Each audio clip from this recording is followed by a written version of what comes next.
gonna do a quick walk around on this 2001 Land Cruiser that I just purchased. It's got 400,000 miles on it. It's got dead paint, broken side mirror that's been repaired as best they could, I suppose. It's got a bunch of rust. It's got a rear hatch. Never had one of these. But the handle is completely missing. I need to grab a handle for this car. Bunch of rust.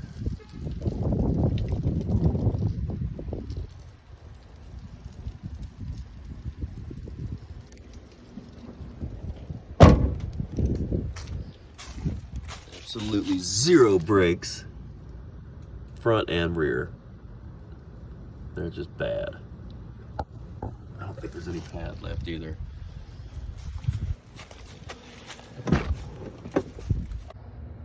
The interior's okay. The front seats are the worst part. They have these covers on them. They're destroyed on the bottom part of the seat. Come with a nice DVD player. Sunbaked. I don't think I'm gonna fix that. There's the third row seats.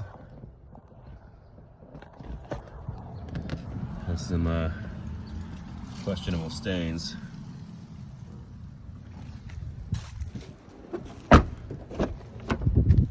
Ugh. This is what I found. Season 2 of Family Guy, episode 12 through 17. Good old PlayStation handheld. I got a free screwdriver. We got a sticker that fell off because there was moisture in the car. It's leaking somewhere.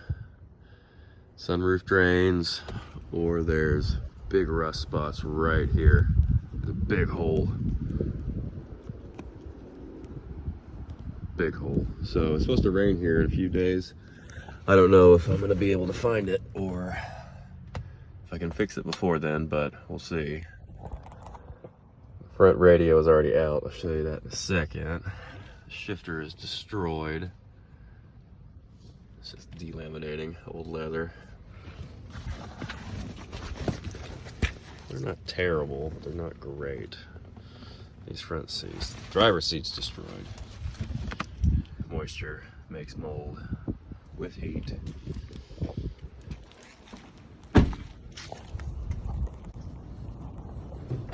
Hood struts don't strut anymore. The struts that don't strut. 2UZFE. It was low on power steering fluid when I got it. The rack is leaking. Something fierce behind the boots. I don't know what's going on with that. It had about a half a quart low on engine oil. ABS looks a little crusty. Might be okay though. Drives fine. It's a new-ish battery from 2021. Air filter looked brand new when I looked at it. This is the list of stuff. All the stuff we're gonna do on it. Make this thing a nice driver.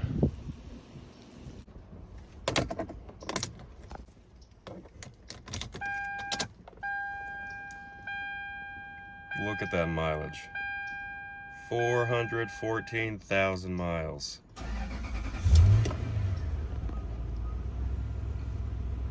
Still starts up perfectly, not an engine light, not a check anything light, nothing. One thing in here, the drive gear light is out. The LED is just not there. Second low, and then low is there. Drive is out. Probably because it's ran for 400,000 miles in drive.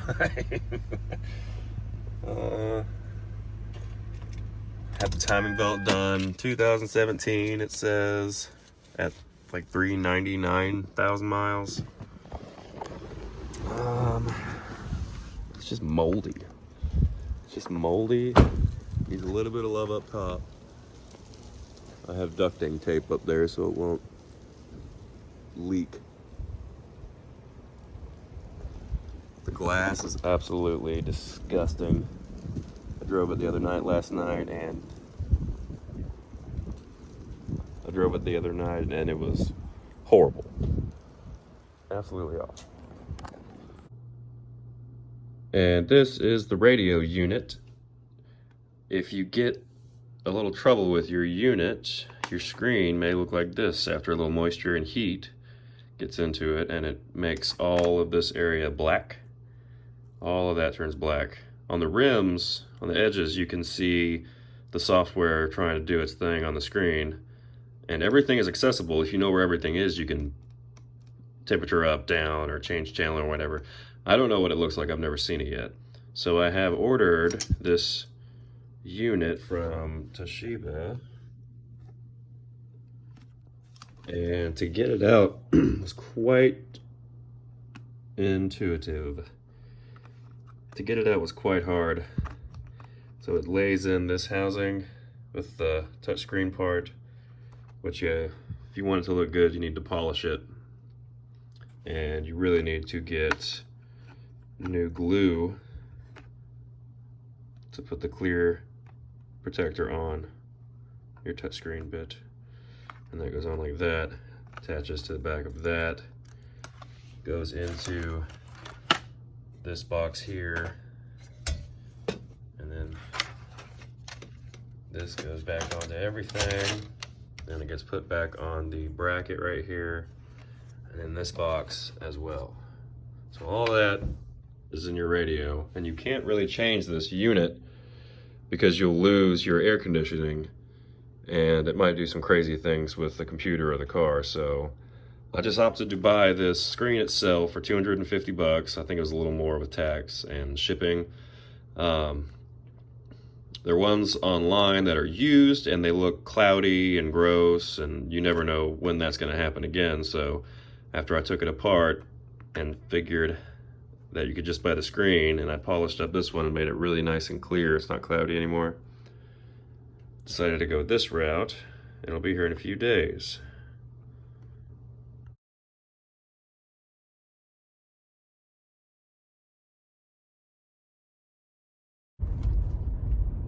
So why would somebody want a 400,000 mile Toyota? Well, because it's gone 400,000 miles, and I think it's got a little more life left in it. Now the rust, it unnerving to the eye, really doesn't scare me, because it's find where the rust stops, clean it up, make a patch, paint it as close as you can to a color match, and then it's better behind the eye, or it's better to the eye than a bunch of rust. And it's not that broken. This car maybe could go another 300,000 miles. Sitting in a BMW right now, that probably won't make it to 200,000 miles. Do a video on this here in a little bit, but you should not be afraid of all high mileage cars. Some high mileage cars, yes, you should drive it, see how it rides, see if the drivetrain is slipping or hiccups, or if it's doing anything wonky, just worn out. But this one seems to have a little bit of spark left in it, and we're gonna see if we can't bring it back.